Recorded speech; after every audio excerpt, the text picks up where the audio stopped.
Hello, and welcome to this overview of new releases that I read that were published in August of 2023. I'm Olivia, your new favorite resource for book recommendations you can easily screenshot, and you're watching Random Olive Reads. Tall, Duke, and Scandalous by Amy Rose Bennett is book 3 of the Byronic book club series. Jane gets caught trying to steal a rare book from a duke's library, but instead of getting in trouble, he proposes marriage to her instead.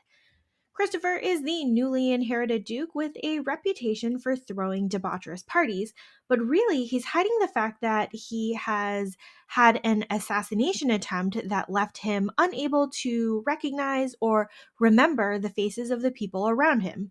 He needs help navigating the people around as well as try to find his killer. Jane has her own burdens with a scarred face after an accident with her ex fiance 10 years ago. She's got a gambling mother, and now all of a sudden she has a blackmailer. She takes up Christopher on his offer, mostly because she needs the money, but also because she's very attracted to him. Both are slow to trust the other person due to each of their past hurts, but the physical affection starts early and often. I love to seeing them team up together against his mystery murderer. Marry Me by Midnight by Felicia Grossman is book 1 of the Once Upon the East End series. Isabel needs to marry quickly to prevent her late father's business partner from pushing her out from the business. She and her grandmother set up a series of festivals where she invites all eligible suitors to attend, and she plans to declare her betrothed before midnight of the third festival. A chance meeting with the synagogue custodian Aaron intrigues Isabel, but since he's not actually a suitable candidate, she hires him to help investigate actual contenders for her hand. Isabel is stubborn and cold for the most part, seeking a business partner in her future husband, while Aaron is self deprecating and kind. Even though they eventually give in to their attractions, Isabel is adamant that she must secure her father's legacy rather than pursue her own happiness. She is annoyingly stubborn and consistently breaks Aaron's heart, but luckily, Aaron has his own fairy godmother on his side. Now, the first half of the book moved pretty slowly for me, but the second half had much more action and kept me reading to find out how it all gets resolved. Painting the Duke by Georgina North is a standalone novel. We have Vivian, an orphan lady who lives with her aunt and uncle and is known for refusing multiple marriage offers. She actually has a secret life as an oil painter, and many of her anonymous works are showcased at royal exhibitions. This season, a handsome duke named Brick is back in town after being banished for many years. He's not exactly looking for a wife, but he is definitely intrigued by Vivian. He's somehow egged into betting that he's able to secure her hand in marriage. He has his work cut out for him since she is very outspoken with him about her desire not to marry. However, he is refreshed by her opinions on art and equality for women, and he enjoys spending time with her. She also enjoys his company but refuses to give up her art and worries that he will be scandalized by her secret. This book is definitely a slow burn romance, with Vivian being the one to have to learn to let down her walls and share her secret with the world. We also have Brick learning to eschew societal expectations and support Vivian in every way possible. When she catches him in a lie, he definitely delivers on meaningful displays of affection and support. Earl of Passion by Shirley Shadow is book 1 of the Wicked Rakes series. The story is a pretty straightforward best friend's brother romance. Helena has been in love with her best friend's brother Alistair since forever, but he has always seen her in a sisterly capacity until recently. After seeing Helena in some translucent undergarments while swimming in the pond, Alistair is starting to see Helena in a new light. Alistair gives in a little bit to Helena's amorous advances, but he feels horribly guilty since he's meant to be her brother-like guardian and protector, and he's a rake with no intentions of getting married. We throw in a few society dances, Helena's deadbeat father trying to marry her off to someone else, and now suddenly Alistair wants to marry her. The plot here is simple and predictable, and the book is full of steamy scenes. However, I found the writing to be overly simplistic, and that the characters experience shifts in their emotions pretty quickly. Curious to see how this author might improve over time. Forgery, Love, and Other Lies by Charlie Lane is book 2 of the Art of Love series. There was once a financially irresponsible marquess who spent his money on art instead of his estate and family, and after his passing, he had given away all of the art except for a select few paintings that his children could earn by creating their own piece of art to their mother's satisfaction. Unfortunately, the paintings left in their house were forgeries, orchestrated by second son Xander, who rented out the originals in times of financial need. Now that the family knows which paintings are meant to be the inheritance, Xander tries to reclaim the originals, but finds that the old woman he dealt with and the artwork itself is missing. His investigation leads him to find the art forger, who is the daughter of a jeweler, Fiona, and she is just as distressed with the disappearance of the old woman and the many other counterfeit paintings that could see her hanged. Xander and Fiona team up to track down the woman and the paintings and find themselves in love along the way, even though Xander is hesitant to offer anything permanent since he's in absolutely no financial position to get married. The Surprise Heir by Mary Farmer is book 3 of the Secrets of Nedworth Hall series. Frank is a mere valet to an earl, who happens to also be his cousin, and at the house party at Nedworth Hall. As someone born illegitimate and without knowing who his father is, Frank is relegated to being a servant and certainly not a prospect for any of the matchmaking that's happening at the party. Meanwhile, Melanie is an American heiress who is not interested in getting married and would prefer to use her dowry money to start her own department store in London. When she and Frank run into each other, she decides that marrying Frank would help release her funds and she'll have a built in business partner in her new husband. Luckily, these two are very much attracted to each other, and the marriage will definitely be physical in addition to being convenient. In which Winnie Halifax is utterly ruined by Alexandra Vassie is book 3 of the Halifax Hellions series. Winnie just wants to rent a cottage and start a sheep farm, but she isn't able to secure the lease as a single woman, so she makes up a fake estranged husband by the name of Spencer Halifax to secure her position. 10 years later, Spencer is notified by his solicitor best friend of the possibility of actually being legally married to a con woman using his name. He travels to her farm in Wales to find her and bring her back to London to settle their annulment. Along the way, Spencer and Winnie find themselves attracted to each other and wanting more. However, Winnie is hesitant to overburden Spencer since she already inconvenienced him with the whole fake marriage thing, and she is wary of becoming selfish and manipulative like her mother was. Spencer is an all around nice guy here and kind of sort of hungrily lusts after Winnie.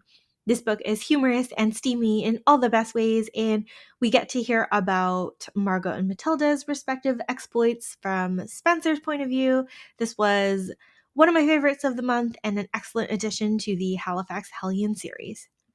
Duke Seeks Bride by Christy Carlisle is book 3 of the Love on Holiday series. Our guy Alex is a new duke with a marriage stipulation in his father's will, stating that he needs to marry within 6 months to keep the castle in Ireland. His annoyingly meddlesome aunt has tried to matchmake him with a wealthy widowed countess and invited the countess to the castle for some supposed charity event. The countess sends her secretary instead, mostly to avoid the matchmaking. Evie is the ultra organized secretary who's been working with the Countess for the past 3 years, but also secretly writes romance novels in her spare time. When she shows up at the castle, she is shocked to find out that they were expecting the Countess, even though a letter should have arrived to explain the switch. Alex and Evie have actually met briefly once before at the garden of a ball, but Evie is very much aware that her social status is much lower than the Duke's and a romance is impossible. It's not actually impossible since this is a romance novel after all, but it takes some time for each person to realize that they really do want and need each other. This book is relatively low ink, straightforward, with a quick resolution to the external conflict. Knockout by Sarah MacLean is book 3 of the Hell's Bells series. Lady Imogen is the chemical explosive expert of the Bells and is often spotted at the scene of the crime collecting her own evidence, much to the dismay of Scotland Yard's Detective Inspector Tommy.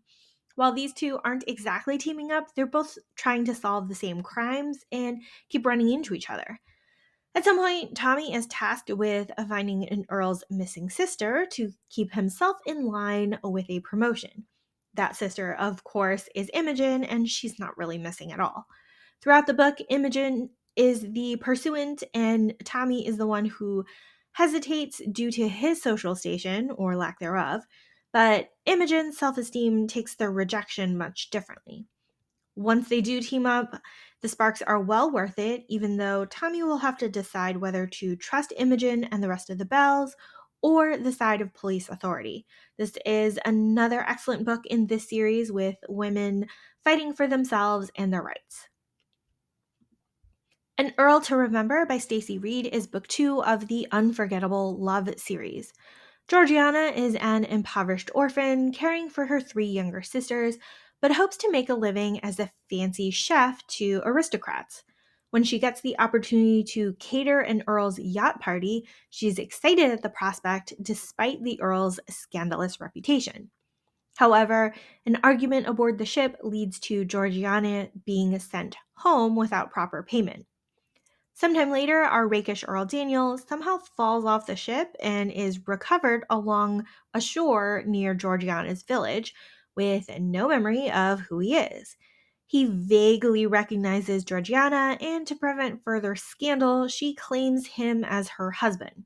She brings him home with her to recover and help assist with the chores around the house, a little bit in retaliation for her owed wages. Of course, she feels guilty along the way, but also grows to admire his work ethic and his kindness towards her sisters. Daniel's memory returns in bits and pieces, but he is charmed by Georgiana and respects the way that she unselfishly cares for her family. Enjoyed reading the slow burn, wary romance between Georgiana and Daniel, despite knowing that he will likely be very upset at her deceptions once his memory returns. When the Duke Loved Me by Lydia Lloyd is book 1 of the Rake Chronicles series.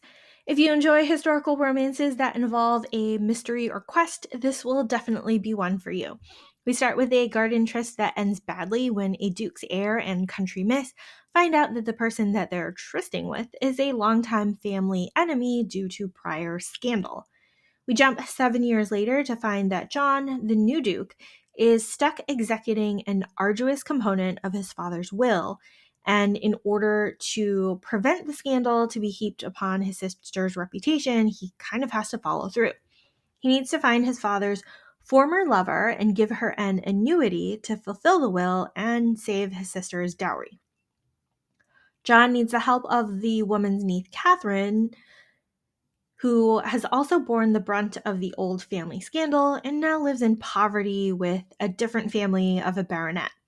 Over the course of the book, we learn that the old Duke's indiscretion was revealed loudly and caused a great deal of upheaval for both of the families involved. Catherine agrees to help John locate her aunt in exchange for money, but she has little hope of finding the woman who ran off and was never seen again. While John and Catherine try to stay serious and professional with each other, it's clear that they're still attracted to each other and wish that their family circumstances weren't so complicated.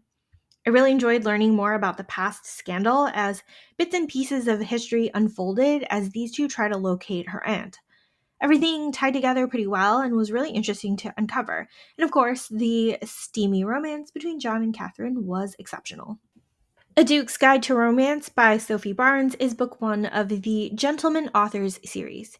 Impoverished Duke Anthony is worrying about how to secure funds for his sister's future debut and is considering marriage to a wealthy daughter of a viscount. One day he stumbles upon a bookshop and meets the charming young lady Ada, who works and lives there with her uncle. At first, he hides the fact that he's a duke and he enjoys a friendship with Ada. She makes an observation that romance novels, like those from Jane Austen, sell quite well, and Anthony takes the idea back to his two friends and proposed that they should write a romance novel together to sell to make money. Anthony and Ada continue their friendship, and he does ultimately tell her who he is. It's a relatively sweet development of their relationship, despite the differences in social station. There's some meddling and scheming from the lady that Anthony is purportedly courting, but that eventually gets resolved with some open communication. Overall, this is an interesting start to this series of gentleman authors. Her Rake Fiancé by Mariah Stone is book 2 of the Dukes and Secrets series. Richard is looking for information about his missing brother from a certain prominent criminal, and he is sort of bargained with. The criminal will give him the information in exchange for Richard marrying his sister. Jane is the legitimate daughter of a baron who was cast out of society after her father's death due to her connection with her criminal brother. But she has no desire to marry since she wants to open and run a school for impoverished children. She and Richard strike a deal to help him find the information that he needs before the supposed wedding, and then they'll break off the engagement. Of course, as they spend more time together, they slowly start to fall in love, and Richard is the one who proposes that they turn their fake engagement into a real one. Jane is the one who's pushing back since she has her own goals with her school. She doesn't quite fit into polite society anymore. It's a bit of a muddle here, but I appreciate that these two communicate pretty well about their past traumas and their goals, and they do grow closer because of it. Love Blooms with the Duke by Alexa Aston is book 6 of the Suddenly a Duke series. We start with a tragic prologue for Willa, the daughter of a playwright and an actress who are in some sort of tumultuous relationship and are terribly neglectful parents. After her parents have dramatically and scandalously passed away, Willa has distanced herself from the theater and has worked as a ladies' companion and a governess. Xander is the fourth son of a duke and often is ignored as his birth caused the death of his mother, and he very suddenly inherits a dukedom and two troublemaker nieces.